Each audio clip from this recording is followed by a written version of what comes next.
Good afternoon, and I don't know how well this will work. If you're interested in like my casa, this is a part of the preserve in which I manage. I'm kind of, in charge of running the place, but anyway, this is the nature center, and I'm going to take you through and hold the camera as steady as I possibly can. I apologize for making you get seasick.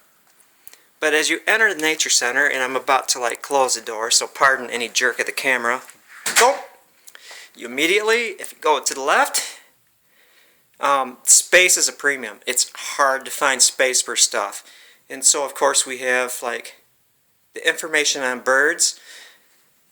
Lots of birds here, and then that moss garden on the right has been sealed for 20 years, and it's still alive, and I updated it with a glass one.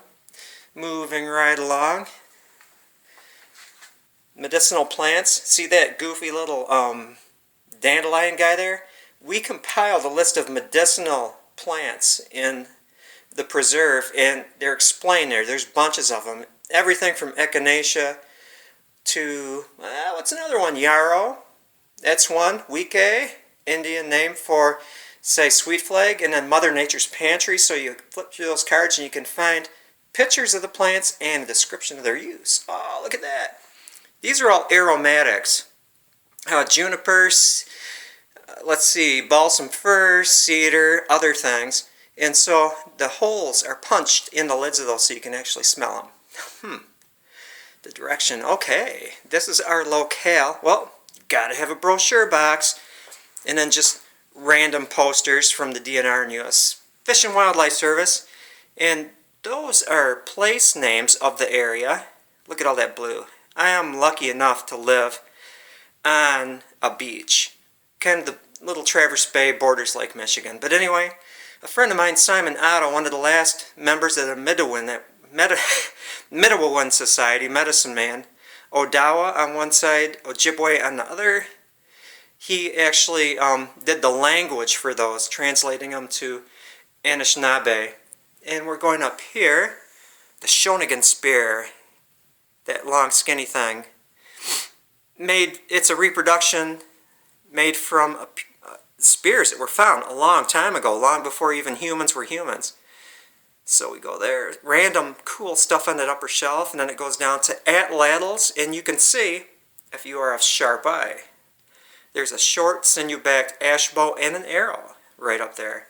Gotta have that stuff in a nature center. Then it goes down to kids projects. Kids projects that we made last year. I give examples of each one. Library. Tricky feature. My wife said we should have a couch in the nature center, and it worked out well last year. Because there's a fellow that was stung by a wasp that had a really bad reaction. And so, check this out, people. Next to, you see those cards up there? We replace them as the season goes through as far as what wildflowers are blooming, but to the right on that gray post is the sting box. Tricky me, I came up with that. Benadryl and a plastic cup. So that fellow that was laying on the couch waiting for the ambulance, I gave him a few Benadryls and some water, and it kept him ticking. Invasive species, zebra mussels, and some other things there around those gobies. And the touch table, if it's out in the open, kids can touch it. Going over there in the corner, this is kind of the pre-history kind of thing, the history thing. That is a Petoskey stone in the corner, a big one glued to a cedar tree stump. And then describing Petoskey stones or formation. And look at that. You can do this at home. You see that light switch at the bottom? Pulled up a fossil. That's a fossil fish. And I turned that into a light switch cover. All of our light switch covers are cool fossils. And then look at that. Ancient Michigan, clues from the rocks. And that talks about the history of Michigan and also has examples of cool fossils, whether or not they're brachiopods or crinoid stems. We got those. And Deborah, my beautiful wife, makes fairy houses. And we do fairy house classes. That's one of the things we do here. And it's on the turntable. Moving right along. Oh, line of sight. Butterflies and moths of northern Michigan. We actually made these they're cardstock. They were printed out, and so no moths or butterflies were hurt in the creation of this cabinet. Well, if you do it on cardstock, pardon the seasick quality, let's look at this, is that they last forever. This one is actually a real one we found on a rock down at the beach. That silk moth, and it was kind of funny, so I just, beautiful specimen, replaced a cardstock one with a real one.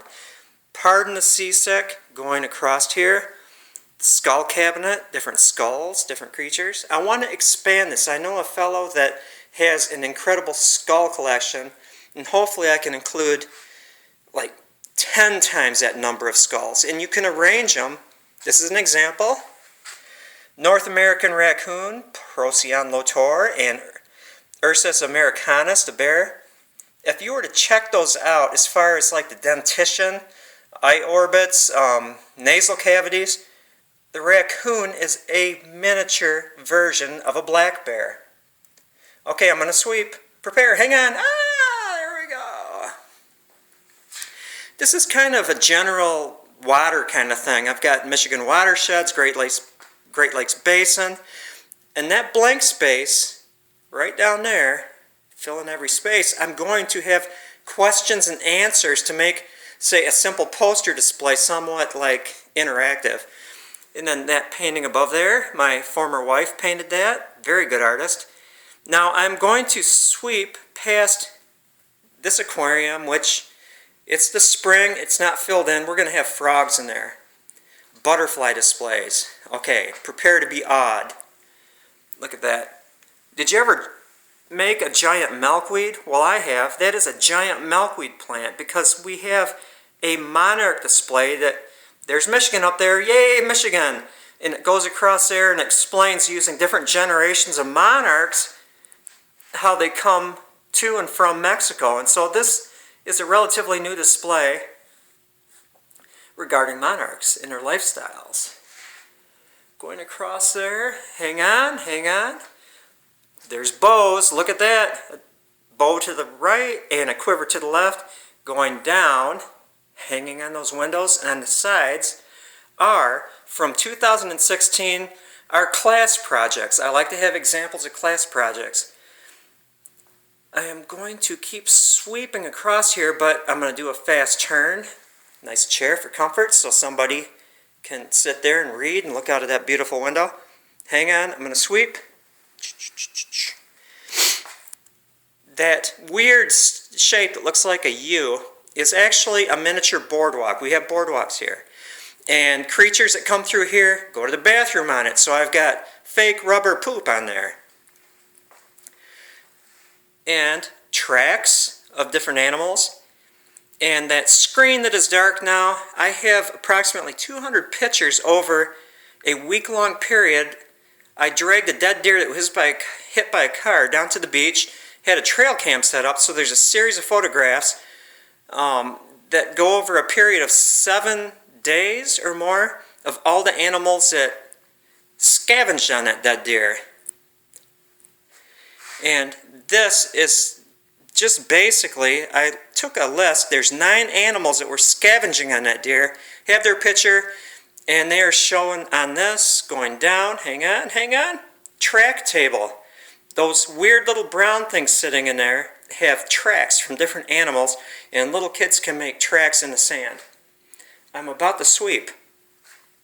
Back to the kids' corner, questions and answers, boards that flip up, little things they can shift, hands-on displays, and the feely boxes.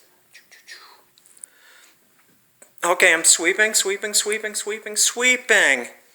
The bird's nest displays. All but one of those are actually made by birds, and I went through with clay that I dug up here and paint, and using research and science made artificial eggs.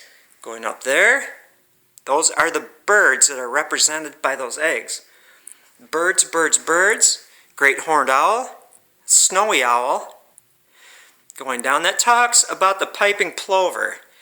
That's a rough grouse to the right, but this tank contrasts the piping plover and the killdeer. They're very much related and have similar habitats, but this demonstrates the nest of a piping plover.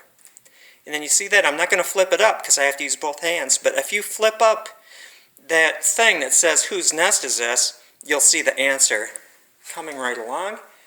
Sweeping, sweeping, sweeping. Poison ivy.